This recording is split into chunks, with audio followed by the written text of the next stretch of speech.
Hey everybody, and welcome to what your inner selves and your inner world looks like for the midweek check-in of April 6th through 12th of 2025.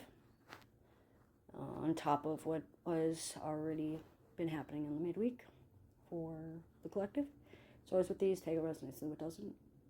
If you'd like a personalized read, the Mintaka experience on Facebook will be your guide.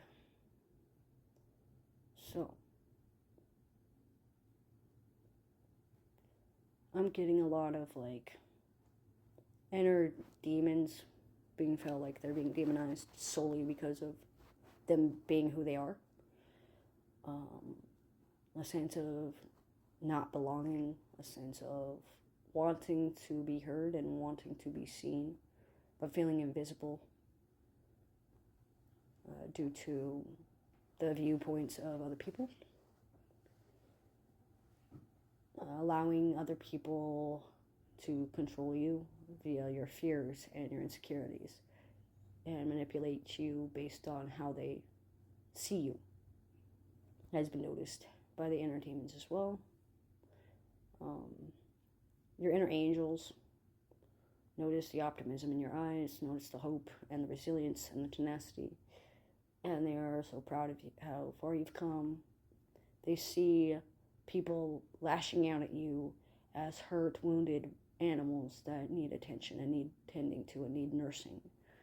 But they also know that you can't nurse everybody back to health. You have to have your limits, which pains them because they want to help everybody. They want to fix everybody. They want to be able to heal those that say they're broken. They want to mend those that say that they need something fixed.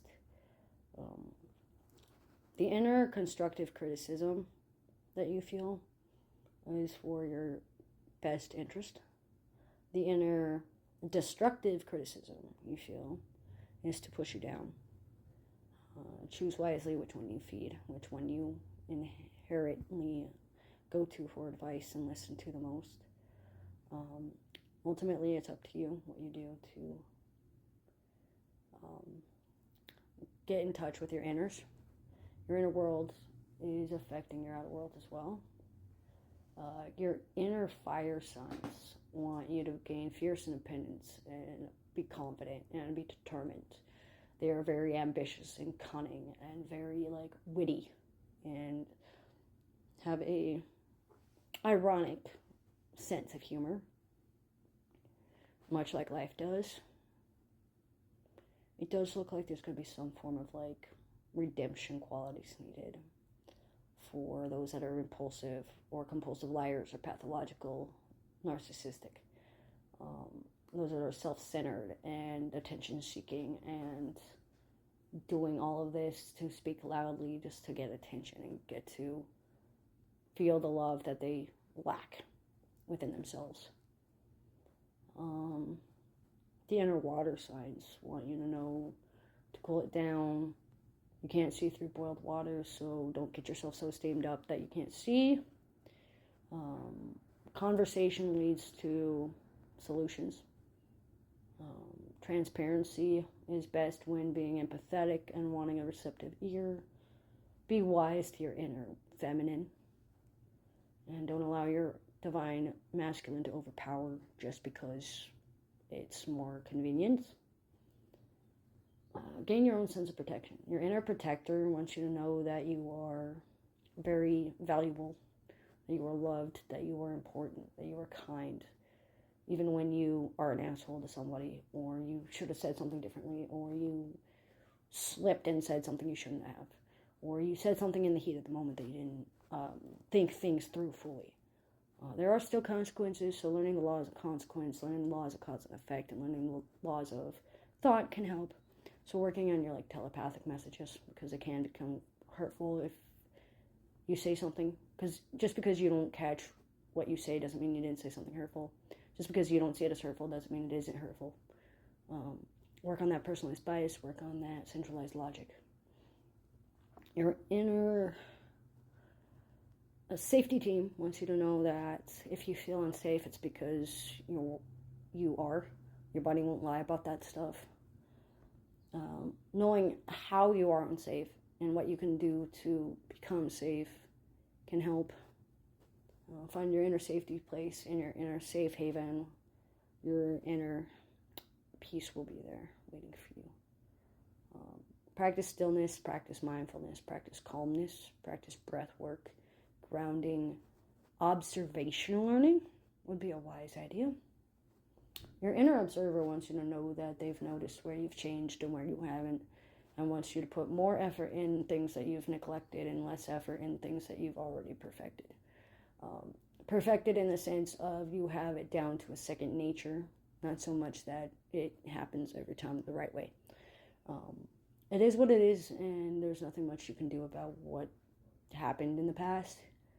What you can do is move forward and learn from it so it doesn't repeat itself. Learning the art of detachment through like arts and crafts and handiwork like sculpting, crafting, needlework, coloring, drawing, writing, calligraphy, mathematics like architecture, physics, geometry.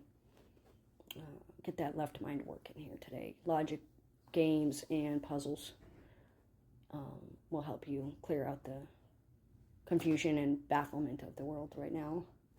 A few of us are dazed and confused.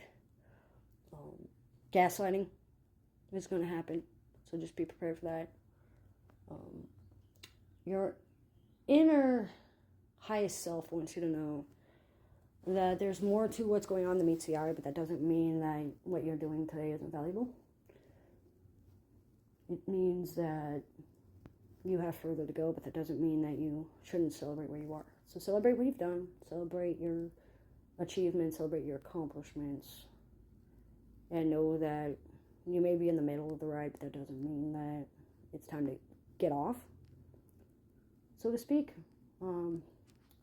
Watch your caffeine content, especially coffee drinkers, and watch your stimulants like your amphetamines and your study aids that are not so legal.